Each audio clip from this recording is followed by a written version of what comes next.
So there it is. I just created my YouTube channel. It's got no subscribers. Hi, I'm Mia, and welcome to my shiny new YouTube channel. It's kind of scary to put myself out there like this for you guys. So I'm sure this YouTube account will probably go down the road of photography, cinematography, computers. Hell, I love tequila. Honestly, I don't know where it's gonna go or how we're gonna get there, but let's just try. So, let's start off. I wanted to talk to you about this lens, the Nifty 50. Everyone recommends this as your starter lens to get as the first one after you get your default kit lens. But for a lot of people, I think this is the wrong lens for YouTubers. Number one, as a 50mm on a cheaper camera like a 77D or a 200D, which is what most people start out with, this lens is more like an 80mm, and so it's very zoomed in. This lens really does give a beautiful depth of field and lovely bokeh for the background at if it's all the way stopped down to 1.82. But if you're not shooting at that, which you're probably not, most of the time you'll be shooting 2.2 or even 4 just to get the sharpness out of the lens. If you don't know, most lenses are sharpest at around f4. Well, at least photography lenses at least. But I think if you're a YouTuber, you should probably avoid this lens. It has no image stabilization. So if you're hand holding your camera and trying to shoot and you don't have a shoulder mount rig, even I don't have, you're probably going to have really wobbly footage, especially since the fact that cheap cameras, the cheap and cheerful kind that you buy as a starter, don't have in-body stabilization. And that's a problem when you're buying a lens, but it doesn't really help you. What is good about it is this is the EF mount, so it'll fit on cameras as you get bigger cameras like a 5D Mark IV or a 1D Mark III. I think even the 1DX Mark IV is now running behind the times, man. Peter McKinnon would own one of those by now probably, if not two. And he would vlog with it because God knows why he needs to handhold 17 kilograms 3 meters away from his face. Oh, that's a good point. The 50mm on a crop sensor body like this is impossible to handhold. Your arm is simply not long enough to get away from you. So you always land up with pretty tight shots. I mean, the camera's on a tripod that's almost 1.5 meters away from me. And it's on 24mm, 25, somewhere around there. If I was to swap to this lens quickly and show you the difference, you would be shocked. The background will be beautifully blurry, but, and here's the big but, it's gonna be super tight. That's what you're going for. And you can lock your camera off on a tripod. Then this can be the lens for you.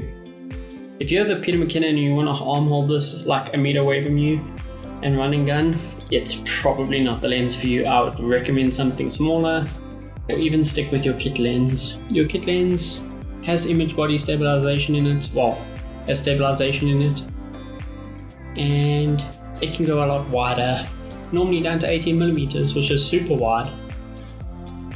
Whereas this is fixed and can't change its focal length. Nice, but you'll see now in a second when I change to it. Okay, bye. I'll be right back. A few moments later. Wow, it's super tight. I'm even sitting another 0.5 meter back just so that you can see. But it's very nice and blurry. So this is it stopped all the way down to 1.8. At f1.8, as you can tell, the background is just beautiful.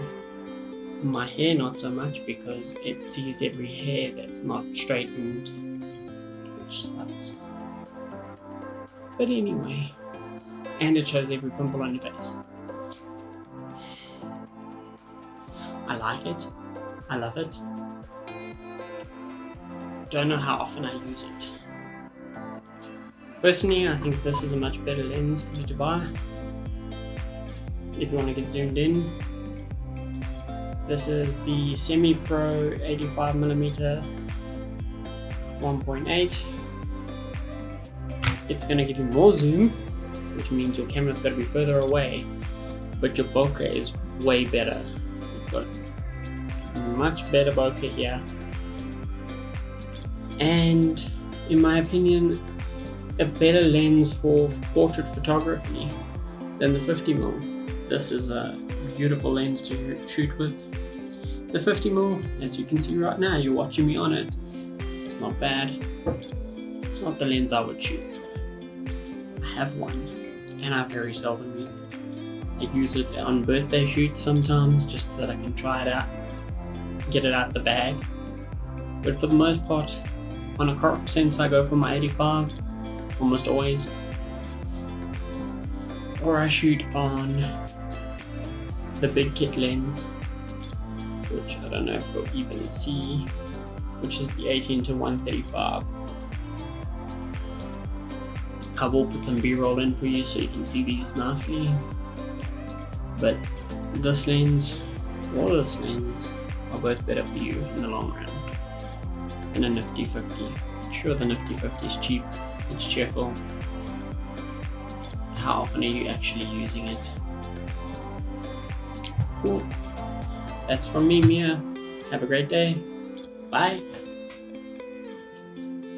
Suppose I should actually put this lens on that camera that I'm shooting with, so that you can see how zoomed in it is. You're gonna just see like my eyeball.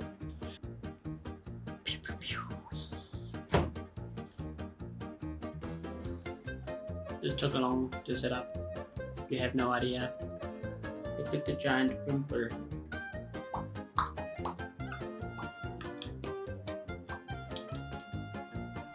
But real story here is this lens, which we're not going to talk about. It's garbage,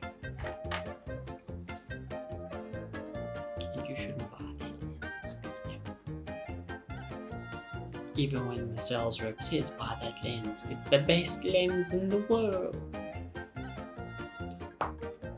Okay, bye.